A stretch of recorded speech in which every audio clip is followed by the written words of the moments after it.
This documentary covers the death of a child and an elderly man. All content is drawn directly from official interrogation footage and is presented strictly for documentary and informational purposes. Blood's coming out? Yeah. And did you try to cover it? Or Yeah, what did you do? I kind of covered it and I'm like, Meredith, Meredith, and I felt the light go out of her and I'm like, no, Meredith, Meredith. Did you have your cell phone with you? No. Did you, well, your dad's cell phone was there. I did. Did you go to the neighbors and call 911? No, sir. Did you try to call 911? No, I freaked out because, like, Did you try to put pressure on her neck? yeah, I put pressure on her neck with With what, just your arm. hand or what? With my hand. Okay. Did you try to do CPR? Yeah. Well, how'd you do CPR? Well, I hold her neck closed and I pushed on her chest with my hand and nothing was working because I couldn't hold both at the same time and I couldn't get her to start leaching blood. What clothes were you wearing? Jeans and a t-shirt. Where are those at? I don't know. I don't know what I did with them. You don't know what you did to your clothes? No, I don't. I don't know what I put her, but I freaked out that day.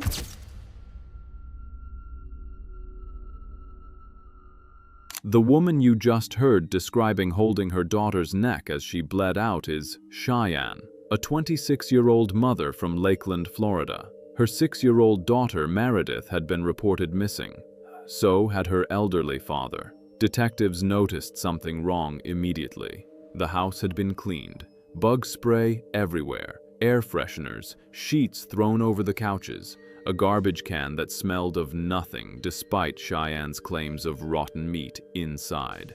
And blood the cleaning hadn't fully erased. For more than 4 hours, detectives walked Cheyenne through story after story that didn't hold up. A raccoon she supposedly threw in the woods. A text message from her father saying he was leaving for Georgia. A man on a bicycle who texted from her father's phone. Every story collapsed. Until finally, the truth started to come out.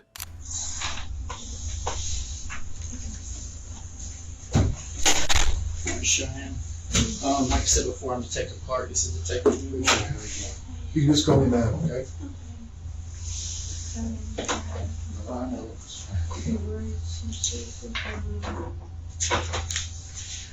Neither one of us got to talk to you earlier, so we're going to probably ask you some questions you've already had before. But if you bear with us, we'll try to be as peaceful as we can about it, all right? Hey, Cheyenne, and there might be a lot of questions you already asked, okay? But I'm going to start from the beginning about how is your first name spelled? How do you spell your first name? Cheyanne. Okay, do you have a middle name? Nicole, I saw it right out and I think it's N-I-C-O-L-E. Is it on your ID? Yes, sir. Do you have it with you? Yeah. And your last name? Jessie, Jessie. There you go.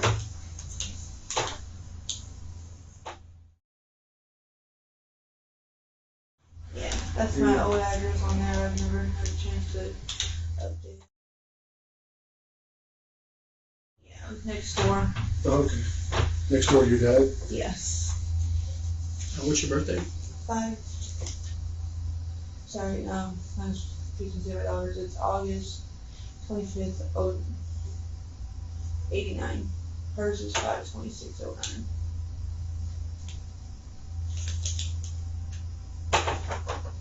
I'll fill out all the paperwork and stuff. Okay, what is your daughter's name? Meredith Leanne Jessie. Leeann, one word.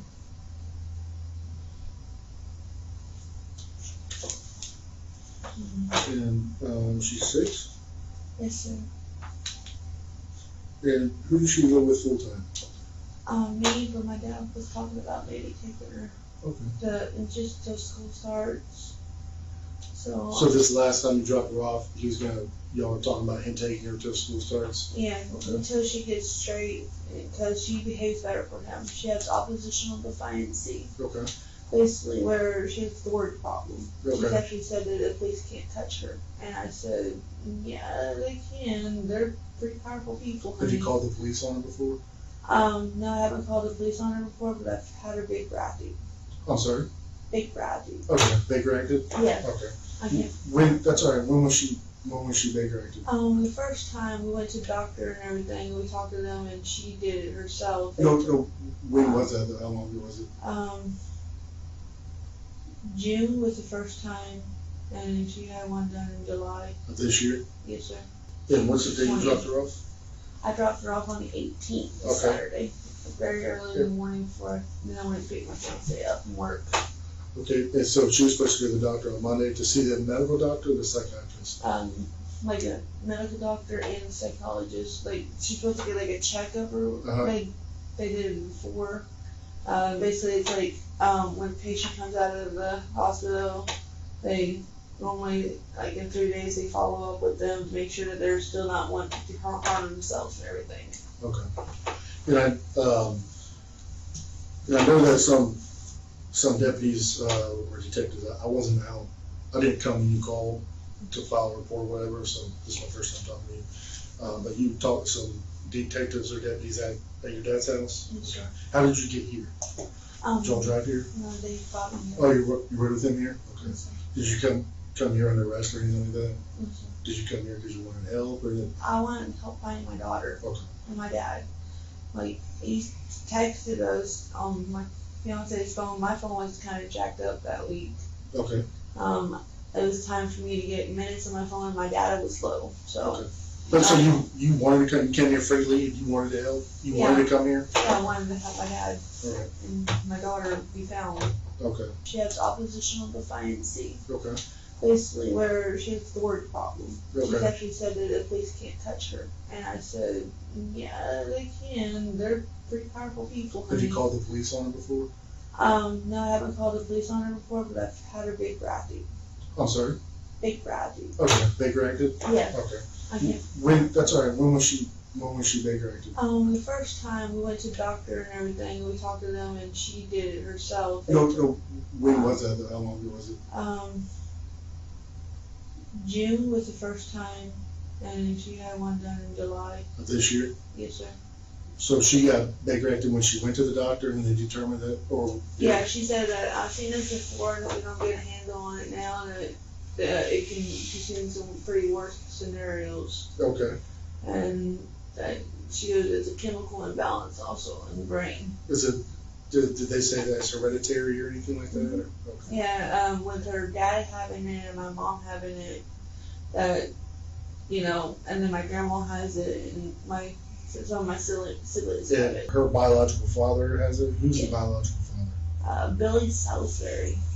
Billy Lee Salisbury. Was he in the child's life? No, sir. He hasn't seen her since she was not even a year old.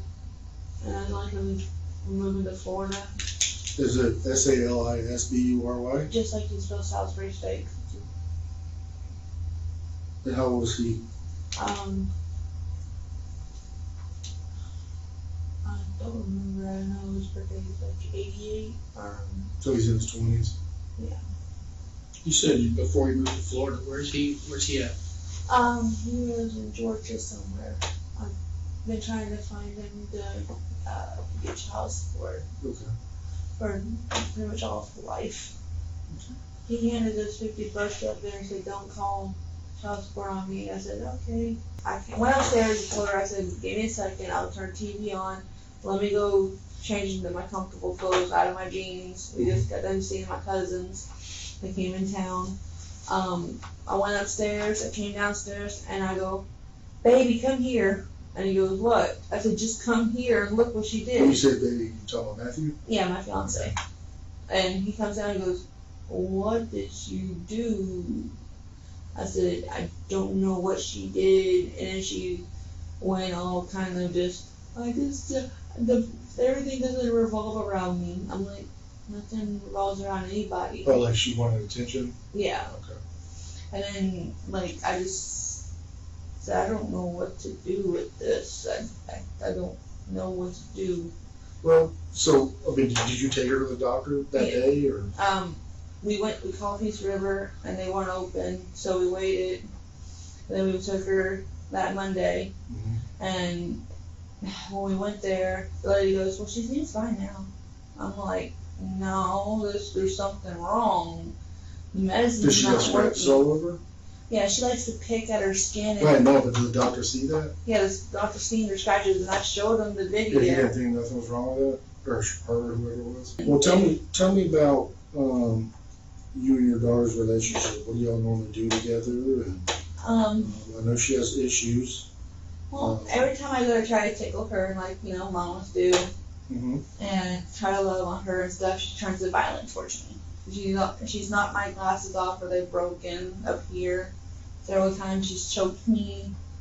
She actually punched me in the stomach, and I actually started spotting, and I went to the doctor back in April. So on a scale, I know that your daughter has issues, but on a scale of 1 to 10, how would you classify you and your daughter's relationship, 10 being the best? I was trying to make it at least an 8, but she But realistically, about it's being 5. a 5? Okay. Because every time I go to hug her, she turns to violence towards me, and I'm like, okay. But when I come home from work and I'm tired, I say, give me just a little bit, let me calm down from work, and then we can play. Before we go any further into what the detectives discover, we need to understand what Cheyenne's life looked like. She is 26. She has a 6-year-old daughter with severe psychiatric issues who has been Baker-acted twice in 2 months, who choked her own mother, punched her in the stomach, and threatened her with knives. Cheyenne locked her bedroom door at night and waited until Meredith was asleep before going upstairs. She removed all the knives from the downstairs when Meredith was home. She has a fiancé named Cody, who refused to be alone with the child. She told her father she was thinking about signing her parental rights away. And 3 weeks before this interrogation, she dropped Meredith off at her father's house and said he could keep her until school started. That was the last time anyone saw either of them. Now, both of them are gone, and the house has been cleaned. So, after you picked her up, Friday from Orlando, who went to pick her up? You and Matthew? Just me, because he had to sleep because he has to go to work at night. Okay. And where does he work at? Lowe's. He worked at Walmart, I worked at Lowe's, and he works night shift. Like stocking? Oh, maintenance? Okay. Yeah. So, you go pick her up Friday in Orlando, and then what time did you pick her up? I picked her up around 3 or 4.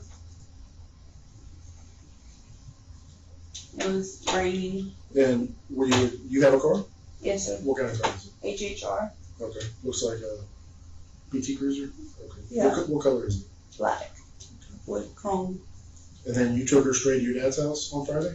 No, I took home, and I took her home. We all watched her. She kind of stayed in the living room with us. When you say we all, you and Matthew? Me and Matthew and his dad and his mom. Okay, does his dad and mom live in your same house? They live in a trailer right here, and we live in a fifth wheel right here. Okay, so it's the same address? Yeah, same different address. buildings? Yeah. So you and Matthew live in the fifth wheel, and his parents live in the trailer? Yes, sir. Okay. Which Monday were you? The following Monday that I dropped her off. And what's the day you dropped her off? I dropped her off on the 18th, Okay. Saturday. Very early in the morning then I went to pick my fiancé up from work. Okay, and so she was supposed to go to the doctor on Monday to see the medical doctor or the psychiatrist? Like a medical doctor and a psychologist. Like, she's supposed to get like a checkup or like, I know I don't. They called me and I let them know that my dad was supposed to take her and everything. When did they call you? That day that she wasn't there. Okay, so they called after they apparently didn't show up? Yeah, and then I tried calling my dad, and it's like, when I call him, his phone's turned off. Okay. So, and I know whenever he gets mad at me, he turns the phone off. But I have here's what I know. I have a weird suspicion that that we're not going to find a raccoon in the woods by your dad's house, are we? I threw one out there. Are we going to find a raccoon that you threw out there and show him? It should be out there. I don't know if it is. There's animals that run wild out there. I don't know. So if it's not there, an animal came and got it. I don't know. I don't know what goes on in my neighborhood. when Well, I'm we out know a there. dead raccoon is not gonna be picked up by the guy on the bicycle, right? No. So I'm saying if it's not there, you're saying it's gotta be the animals that got it, right? I threw one out there, that's all I know. I know, are we gonna find it out there? It should be able to find one out there, because I But if threw it's it not out. out there, where does it go? How did it leave? Probably another animal. Okay. I know why you got the bug killer and the cleaners. And I know that the house was cleaned up. And I know that your dad did not put those sheets on the couch. I know that. That's impossible. That's impossible. Because what's on that couch, if what's on that couch would have went through those sheets. So the sheets weren't just been, you know what you see what I'm saying? Yeah. What's on that couch, if your dad had sheets on there, It's on my phone. if your dad had sheets on the couch and something happened, that's gonna be on the sheets, okay? I'm telling you right now, I just need you to be honest with me. I don't think you found a dead raccoon, okay? I really don't think that. I think you're probably near or under the house, but I think that you know where your dad and your daughter is. And if you say that you don't now, but later on, we show that you do know, that doesn't show any love whatsoever in my book, regardless of what happened. If you have no remorse whatsoever for anything to do with their disappearance, that makes you look bad. That makes you, people are gonna be like, she don't care about them. She doesn't love them. But people make mistakes all the time. And if you show remorse for that, then, you know, we can understand that. Okay? But I just need to know from you. I mean, look at it. Sit up, Cheyenne. Sit up. Okay? You guys, your dad's missing and your 6-year-old daughter's missing. Okay?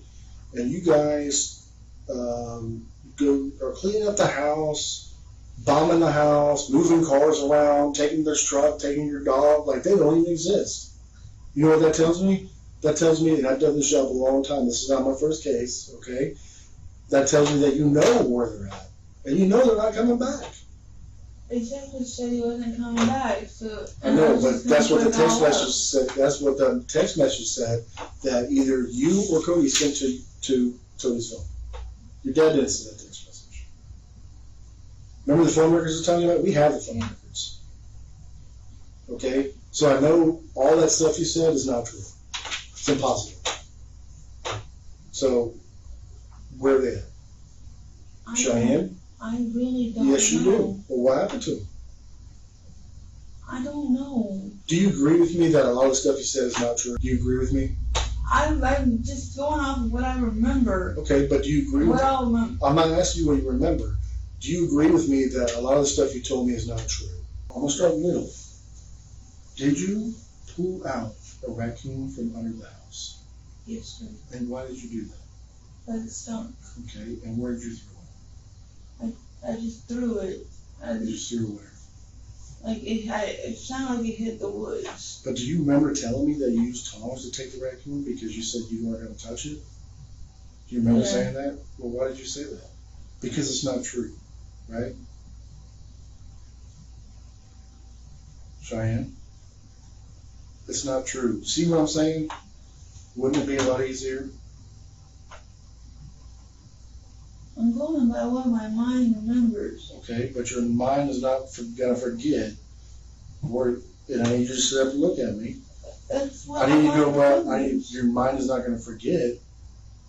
Like for instance, all that stuff you told me about you and Cody's relationship, you don't forget that because you love that stuff. That's your love. On a scale of 1 to 10, you guys have a 10 relationship. But on your daughter's scale, you have like a 5. Yeah, I've been trying to work on it, but she doesn't seem like she wants to work on it. Clearly. But So I'm- where is she at? she's with my dad. The detective has now told Cheyenne directly there is blood in the house. The sheets she put over the couches didn't fully conceal what was underneath. The garbage can didn't smell like rotten meat because there was no rotten meat. The raccoon story doesn't hold. The text messages from her father supposedly saying he was leaving for Georgia don't match the phone tower data. Everything she has said, every cover story, has a hole in it that the detective can prove. And yet, Cheyenne keeps going. She changes the raccoon story. She says she doesn't remember. She says her mind is not working right. She puts her head down on the table. The detective keeps pulling her back up. Sit up, Cheyenne, and asking her one more time. Because somewhere in that house, there are two people who cannot speak for themselves anymore, and the detective needs her to tell him where they are. Are they at the house, yes or no? Because it's either they are there or they're not there, and you know where they're at. Are they at the house, yes or no? No. Where are they at? Cheyenne? You do They know. told me they were going towards you. That's all. That's not what happened, because let me tell you right now. But if it was in the house, then Vicky was the last person to say Vicky, them. we already could tell. I can already tell you that Vicky had nothing to do with this. I know I can prove that. Okay, my main concern right now is finding your dad and your daughter, and I don't want to mess with this all night. I just want to find them. Regardless of what happened, I want to find them. Okay, so. It doesn't make you look like a horrible mother and person if you know where they're at, and we can prove that, and you say you don't know. That doesn't make you look like a good mother, a good loving mother that you do anything for your daughter, does it? If it is, then act like it. Don't protect anybody. This is your daughter. She's 6 years old, Cheyenne. She's 6 years old. She might have had some problems. Cheyenne, look at me. Look at me. Where are they at? Move your hand, sit up. Sit up straight. Because I don't see one tear coming out of you. Okay? I don't see one tear. Yes, you do. Cheyenne, we already know enough. We have enough information to know there's parts of your story that aren't true. You got to answer our questions. This stuff we have to know. All right? For your daughter, we need to find her. Okay? You guys, your dad's missing, and your 6-year-old daughter's missing. Okay? And you guys are cleaning up the house, bombing the house, moving cars around, taking this truck, taking your dog, like they don't even exist. You know what that tells me? That tells me, and I've done this job a long time, this is not my first case, okay? That tells me that you know where they're at, and you know they're not coming back. Exactly, said he wasn't coming back, so. I know, but that's what the text message said, that's what the text message said, that either you or Cody sent to Tony's phone. Your dad didn't send that text message. Do you know how cellular cell phones work? You know how these work? They don't have a plug like a house phone, do they? They don't have like a cord and stuff, right? No, they're wireless. Right. Do you know how the wireless works though? Yeah, it bounces off the satellite, right? Sort of. Have you Or ever seen cell those towers or. cell towers? Have you ever seen those cell towers? They're tall, they get like things coming off of them. Yeah. That's what your cell phone uses. Okay. Yeah. If you live in an area where you don't get that much signal Yeah. on your phone, it's like sometimes it doesn't work. Why do you think that is? Because you're in a bad area, and Well, what do you mean by that area? like maybe there's like it's not picking up the frequencies or something like that. Do you think maybe because there's not a tower nearby? Probably. Okay. If you were in the middle of the desert and there were no cell phone towers, do you think your cell phone's going to work? No. Okay. So the only way your cell phone works is by cell towers, right? Yeah. Okay. So if you drive from your house, let's say there's a cell tower in your front yard. I'm not saying there is. Okay. Let's say there's a cell tower in your front yard.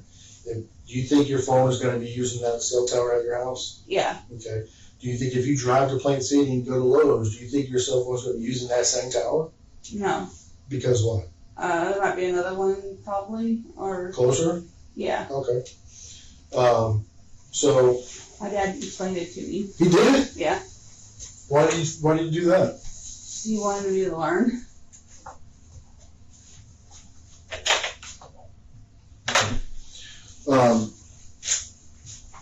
When did he explain that to you? Whenever I first got a cell phone. Okay. So having said that, if your dad, he lives 45 minutes from you, say? Yeah. So it's several miles. And I know I'm familiar with, you're up way up on 98 North, right? Yeah. Almost to a different county, right? Yeah. And your dad is all the way down south, almost to a different county, right? Yeah. Like Hillsborough County, which is Plain Yeah. City and stuff. So do you think that if you're talking to him on your cell phone at your house and he's talking to you on his cell phone in his house, do you think both of you guys are using the same tower? No. Okay. So when you're traveling, we've learned that when you're traveling, your phone is going to use the closest tower. Okay. Right. I'm telling you that because whenever your dad's phone is being used, we're going to get all those phone records. Okay. We're also going to get all your phone records. Okay. We're also going to get all Matthew's phone records or Cody's phone records, and it's going to show us everybody you're calling and texting, whether the phone call went through or not, and where you were when you made those phone calls. Same thing with your dad's phone. Okay?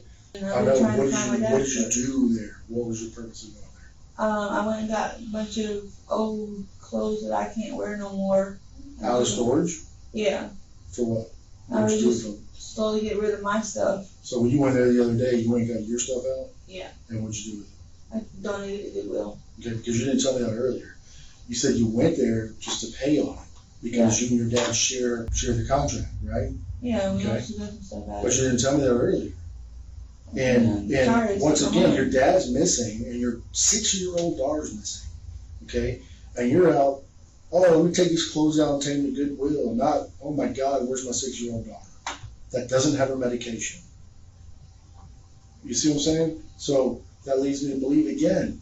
That leads me to know that you know where they're at. No, I don't know where they are. They did not go to Georgia. Okay, I know, because you said there's blood in the house. There is. And you know the blood's there. You knew the blood was there when you were at the house. You knew before the police got there. No, I didn't. Yes, you did. Yes, you did. Where are they? I don't know. All I know is that when I take my medicine, I pass out, and I don't remember what happened during the time that I'm. So when did you pass out in the last week? I passed out. I've been passing out a lot. Do you remember asking him about how long it takes maggots to eat a body, though? Didn't you?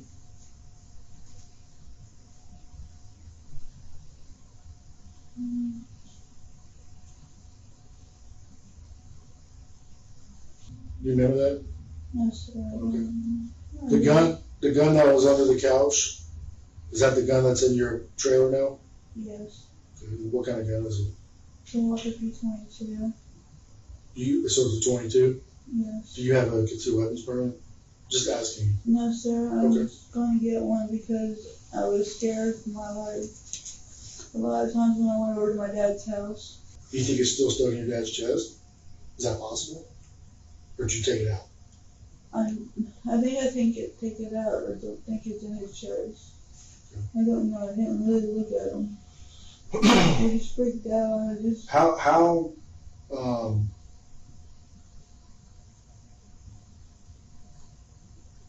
was your daughter laying on the couch the whole time this happened? She was scared, and then she ran towards me, yelling, "Mommy!" Did your knife have a clip on it? Huh? The knife that you had, that's the one that you got from Cody. Cody went and bought a new one, right? Cody has two. Right, but he said the one that you were carrying was his, and he gave it to you, and then he went and got another one. Yeah. Okay, is that the knife? Yeah. Okay, does it have a clip on it? It clips in the pocket. Yeah. Like it has like a hook on it, like this cell phone thing does. Yeah. And how did your dad get it away from you? It slid out of my pocket when I fell to the ground because he hit me. It fell out of your pocket? When he attacked me, I fell down on the ground and it falls out into my pants. They fall out of my pants. Where did it fall? On the floor? Mm-hmm. And he picked it up? Yeah. And then tell me how your daughter got stabbed with it. He came at me, and I pushed it, and it went this way, and she was running this way. And where did it hit her at? I think it hit her in the neck. I don't know. I didn't really look. I blacked out for a minute, but... What Cheyenne is now describing is an argument with her father that turned violent. She says he attacked her. She says she was defending herself. She says the knife went toward her daughter by accident as Meredith came running toward them. The detective doesn't believe her, and here's why. There are no defensive wounds on Cheyenne's body. Not a single mark. No bruises from a punch in the face, no cuts from fighting over a knife with a man she describes as strong enough to lift motors. She took MMA classes with Cody. Yes, she knows pressure points. Her father taught her those. But someone who is genuinely fighting for their life against a bigger, stronger attacker with a knife, who punches them in the face on both sides, does not walk away unmarked. The evidence, the layout of the room, the position of the coffee table, none of it matches what she's describing. And Meredith, a 6-year-old child, does not run across a room, jump over a coffee table, and accidentally get stabbed in the jugular. That is not what happened. Hey, well, what we do know is that one question I have is there's in the couch and love seat, there's like slash marks there and puncture holes. How'd that happen? Because it was a basically pristine couch and love seat. How'd that happen? I just cut it, make a little like dogwood on there. I don't know, I didn't want to look at the couch anymore, so after they were gone at the house, I started stabbing the couches because I was pissed off that he tried to hurt me, and I just... With what knife? I mean, just a little kitchen knife that's in the kitchen right now. Where's it at in the kitchen? It's by the sink. That's where I left it. Is it in a butcher block? What's it No. What's it look like? It's just a Is little... it a steak knife? Yeah, How thin is it? How wide is the blade? not that wide. It's just like... Well, because the blade that the slash marks in there are bigger than that. So, Yeah, like that. like you pulled it, Yeah, it wasn't the same knife. no, sir. I think they were stabbed on the couch. No, sir.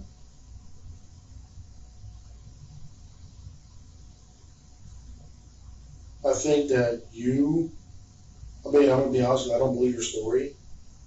I think that you wanted to get rid of your daughter. No, sir. I did not want to get rid of my daughter. Evidence suggests otherwise. But that's what happened. It really happened. Listen, I've seen training videos. I've been a part of training where people wield knives. If somebody's wielding a knife, you're going to have defensive wounds if you're trying to protect yourself. You have nothing. You have no marks, which would indicate you were defending yourself doing anything. So that, listen, there's no way.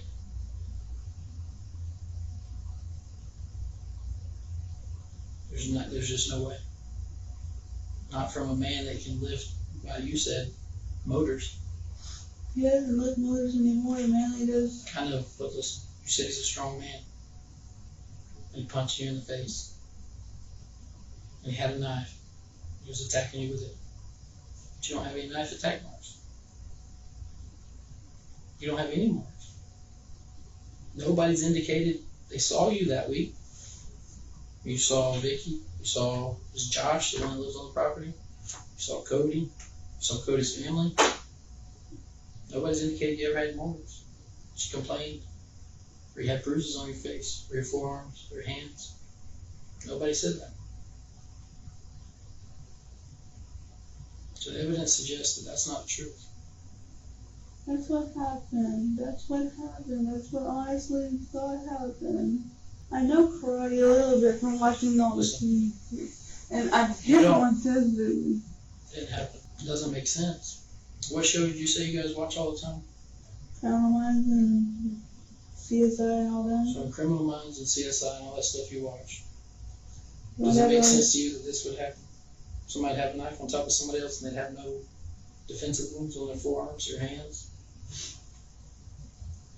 Yes, it You did. don't watch karate movies and all of a sudden become a karate expert. It don't happen. I know what I know. That's what I did. My arms were flaring around. I'm not saying he didn't attack you. I'm not saying you didn't defend yourself. I'm saying he didn't push you on the ground. He didn't get on top of you and take your knife and try to slash you with it. And you didn't do any karate moves to take it away from him. Because if you'd have done that, the odds of you not having any marks on you at all Especially when you say you punched her in the face. There's no way that happened. You've talked to too many people this week. Vicky and Josh and Cody's family, all these people, and you've gone to work. Nobody's reported you have any injuries or bruises like you get punched in the face. So what really happened? That lady attacked me, pushed me down, and got on top of me. He got on top of me, and he hit me here. He hit me here.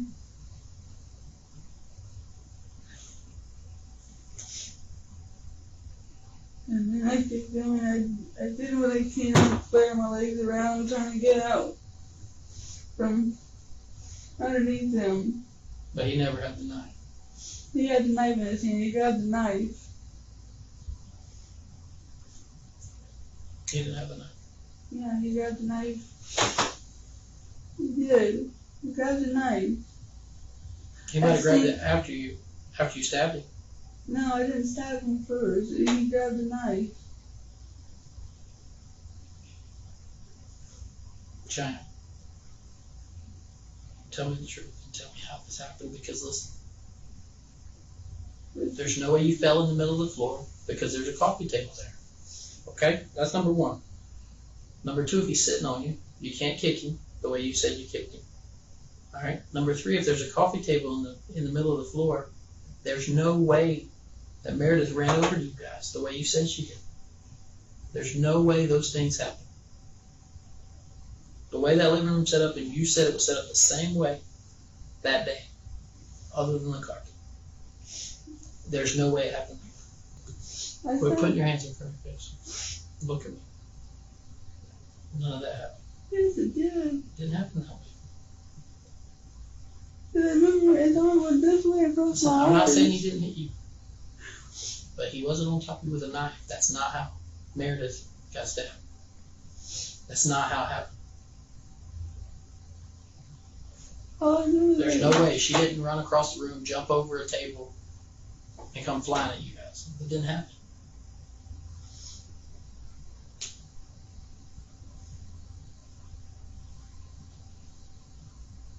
I remember saying, Mommy, Mommy, Mommy, Grandpa's coming. Grandpa's coming. Oh, Grandpa, stop hurting Mommy. Grandpa, stop hurting Mommy. I heard. I'm sick.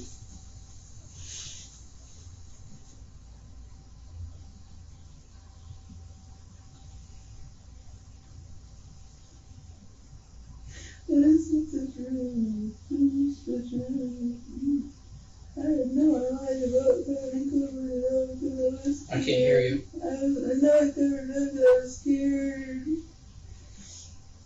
I just had Cheyenne, look at me. Look at me. When you were telling me the truth, you were genuinely upset and you're crying. You don't have any tears in you. Just because it's a lie. It's not lying. Yes. True. No, we're back to square one. When you were lying to me earlier. No, This isn't the truth. this is the truth.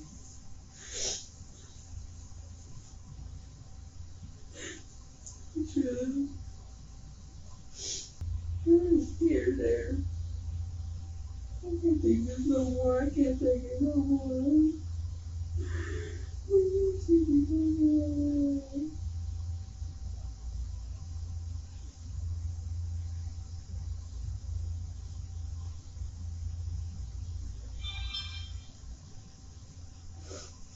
That's what happened. And that's trying to get him off of me. I'm trying to take myself. Everything went wrong. Alright, give me just a second.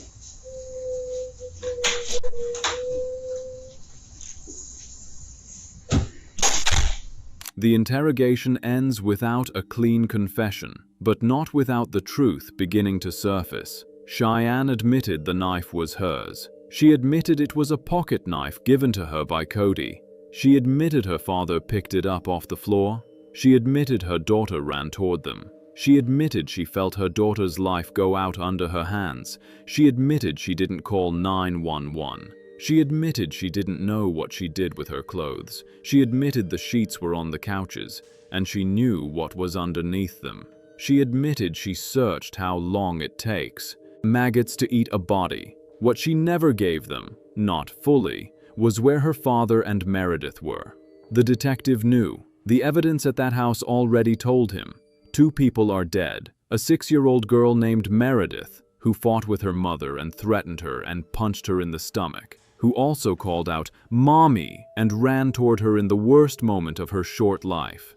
And Cheyenne, 26 years old, who could not keep any of her stories straight, but whose hands shook every time the detective said her daughter's name.